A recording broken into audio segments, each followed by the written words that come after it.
रूही ने सोनी को जूतों की माला पहनाई और रतन ने भी रूही का साथ दिया। जी हाँ दोस्तों, सीरियल मन सुंदर में अब कहानी एक बहुत बड़े पड़ाव पर पहुंच चुकी है, क्योंकि एक के बाद एक कई सच्चाइयों का खुलासा हो रहा है। उधर आपने देखा कि कैसे रोमिल और शीतल का सच सामने आया और फिर अवनी का भी राज खुल गया। शीतल का किडनैपिंग अवनी ने ही करवाया था और सोनी का पूरा सच भी अब सबके सामने आ चुका है। लेकिन अब कहानी में एक और नई बात सामने आने वाली है। दरअसल वह डिवोर्स पेपर जिसे सोनी ने रूही और नाहर को अलग करने के लिए बनवाया था, अब रूही के हाथ लग जाता है। होली वाले दिन ही नाहर सोनी की सारी चाल को खराब कर देने वाला है। जैसे ही रूही नाहर को डिवोर्स पेपर के बारे में बताती है और वह कागज उसके हाथ में देती है, नाहर का गुस्सा 7वें आसमान पर पहुंच जाता है। वह तुरंत सोनी के पास पहुंचता है और उससे उस डिवोर्स पेपर के बारे में सवाल करता है। सोनी के पास कोई जवाब नहीं होता और उसकी बोलती बंद हो जाती है। इसके बाद कहानी में एक बहुत बड़ा ट्विस्ट देखने को मिलता है। रूही गुस्से से इतनी ज्यादा भर जाती है कि वह सोनी को जूतों की माला पहना देती है, क्योंकि इस बार सोनी ने सारी हदें पार कर दी थीं। रूही को कुछ भी पता नहीं था और सोनी ने उसे यह यकीन दिला दिया था कि नाहर अब शीतल के साथ अपनी जिंदगी में आगे बढ़ चुका है और वह उससे तलाक चाहता है। दूसरी तरफ रतन भी सोनी की हरकतों से बहुत ज्यादा नाराज हो जाता है। वह भी सोनी पर गुस्सा करता है और कहता है कि रूही बिल्कुल सही कर रही है, क्योंकि तुम इसी लायक हो। लेकिन दोस्तों, यह सब होता कैसे है? आखिर रूही के हाथ डिवोर्स पेपर कैसे लगता है? चलिए जानते हैं आगे की पूरी कहानी। होली वाले दिन जब रूही नाहर को वह डिवोर्स पेपर दिखाती है तो नाहर के होश उड़ जाते हैं। जी हाँ दोस्तों, कहानी में अब एक बहुत बड़ा ट्विस्ट आने वाला है, जो पूरे गोयंका हाउस की खुशियों को एक ही पल में हिलाकर रख देगा। कहानी में दिखाया जाता है कि गोयंका हाउस में होली का त्योहार मनाने की तैयारी चल रही है।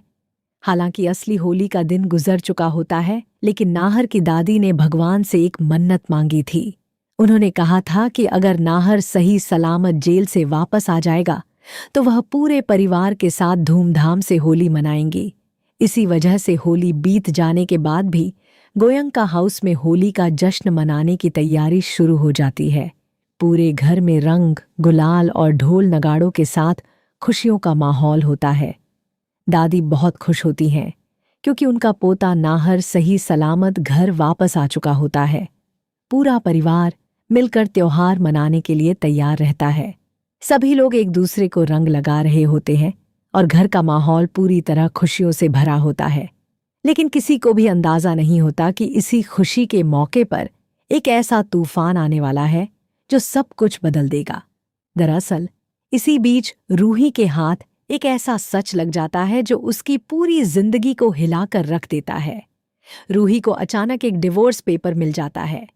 जब वह उस पेपर को ध्यान से देखती है तो उसके पैरों तले जमीन खिसक जाती है, क्योंकि उस कागज पर उसके और नाहर दोनों के साइन होते हैं। यह वही डिवोर्स पेपर होता है जिसे सोनी ने चालाकी से बनवाया था और धोखे से दोनों के साइन भी करवा लिए थे। यह सब देखकर रूही घबरा जाती है। उसे समझ ही नहीं आता कि आखिर यह सब कब और कैसे हो गया। घबराई हुई रूही तुरंत नाहर के पास जाती है और उसे वह डिवोर्स पेपर दिखाती है। पेपर देखते ही नाहर भी हैरान रह जाता है और उसका चेहरा उतर जाता है। नाहर तुरंत रूही से कहता है कि उसने कभी भी ऐसा कोई डिवोर्स पेपर नहीं भेजा और वह कभी भी उससे अलग होने के बारे में सोच भी नहीं सकता। इसके बाद नाहर रूही से पूछता है कि आखिर यह पेपर उसके पास आया कैसे।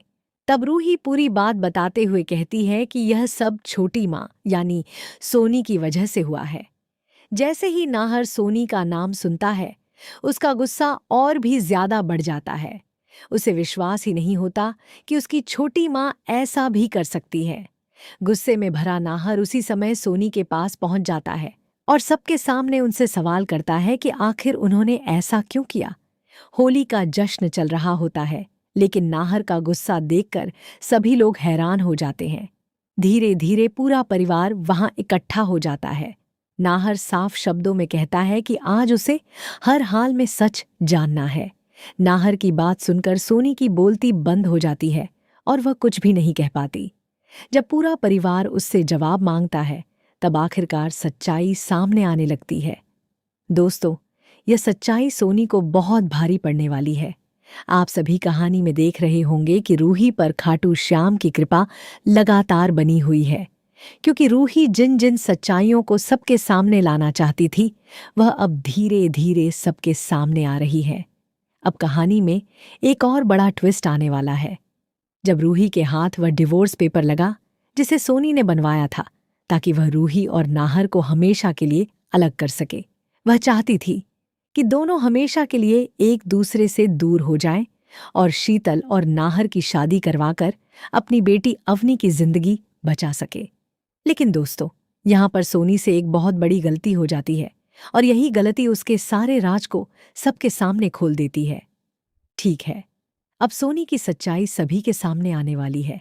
यह साफ हो जाएगा कि सोनी ही वह इंसान है जिसकी वजह से आज तक गोयंका हाउस में इतना बड़ा बवाल खड़ा हुआ है। अगर शुरुआत में ही सोनी नाहर को रोमिल का कलंक अपने सिर पर लेने से मना कर देती, तो शीतल इतने दिनों तक इस घर में नहीं रहती। अगर ऐसा होता तो ना ही शीतल की वजह से रूही घर छोड़कर जाती, न ही रूही की मुलाकात स्पर्श से होती और न ही स्पर्श इतना बड़ा कांड कर पाता। क्योंकि दोस्तों, आप सभी को पता ही है कि नाहर को स्पर्श ने नहीं फंसाया था। असल में अवनी ने ही शीतल को जहर दिया था, लेकिन स्पर्श ने चालाकी से नाहर के फिंगरप्रिंट लगा दिए थे ताकि वह नाहर को फंसा सके और रूही से शादी कर सके। जब यह सारा सच सामने आता है तो आखिर में सभी को यह समझ में आता है कि अगर सोनी ने नाहर को रोमिल का कलंक अपने सिर पर लेने को नहीं कहा होता, तो ना ही शीतल इतने दिनों तक इस घर में रह पाती और ना ही इतना बड़ा बवाल होता। क्योंकि दोस्तों, जब शीतल इस घर में रहने के लिए आई थी, तो दादी उसे घर में रखने के लिए तैयार ही नहीं थी। दादी ने एक शर्त पर शीतल और बिट्टू को घर में रहने दिया था। दरअसल रोमिल और सोनी ने मिलकर दादी के मन में यह बात बैठा दी थी कि नाहर के दादाजी का पुनर्जन्म हुआ है और वह बिट्टू के रूप में वापस आए हैं। इसी वजह से दादी बिट्टू और शीतल को इतना महत्व दे रही थीं और उन्हें गोयंका हाउस में रहने दे रही थीं। लेकिन सोनी ने सच्चाई छुपाकर दादी को भी गुमराह किया और पूरे परिवार को भी धोखे में रखा। उसने असली सच सभी से छुपाकर रखा कि असल में हुआ क्या था। जब यह सच सामने आता है तो वहां मौजूद सभी लोग सोनी पर बहुत ज्यादा गुस्सा करने लगते हैं। आप लोग देख ही रहे होंगे कि सोनी के पापों की सजा खाटू श्याम ने उसे दे दी है। जिस अवनी का घर बचाने के लिए सोनी ने इतना बड़ा खेल खेला, रूही और नाहर को अलग करने की कोशिश की, आज उसी अवनी का घर भी बर्बाद हो गया है। आज वही अवनी जेल में भी चली गई है। लेकिन दोस्तों, सोनी फिर भी अपनी आदतों से बाज नहीं आ रही है। उसके मन में अभी भी यही चल रहा है कि वह रूही को नहीं छोड़ेगी, क्योंकि उसके हिसाब से उसकी बेटी को जेल जाने की वजह रूही है। लेकिन सोनी को यह नहीं पता कि अब रूही के अच्छे दिन आने वाले हैं और उसके अपने बुरे दिन शुरू होने वाले हैं। पिछले 2-3 महीनों से सोनी लगातार बड़ी बड़ी साजिशें रच रही थी। उसने इतने बड़े बड़े कांड किए, लेकिन किसी को भी उसके बारे में पता नहीं चला। अब सोनी को लग रहा है कि वह एक बार फिर से बच जाएगी। लेकिन दोस्तों, ऐसा नहीं होने वाला, क्योंकि अब कहानी में रूही के हाथ वह डिवोर्स पेपर लगने वाला है। जैसे ही वह डिवोर्स पेपर रूही को मिलता है और वह उसे नाहर को दिखाती है, तो नाहर काफी ज्यादा घबरा जाता है। नाहर तुरंत वह डिवोर्स पेपर लेकर सोनी के पास पहुंचता है और कहता है, सोनी माँ, मैं आपसे एक बात पूछना चाहता हूँ। आप मेरी माँ हैं, इसलिए मैं आपसे झूठ नहीं सुनना चाहता। मैं आपसे सिर्फ सच जानना चाहता हूँ।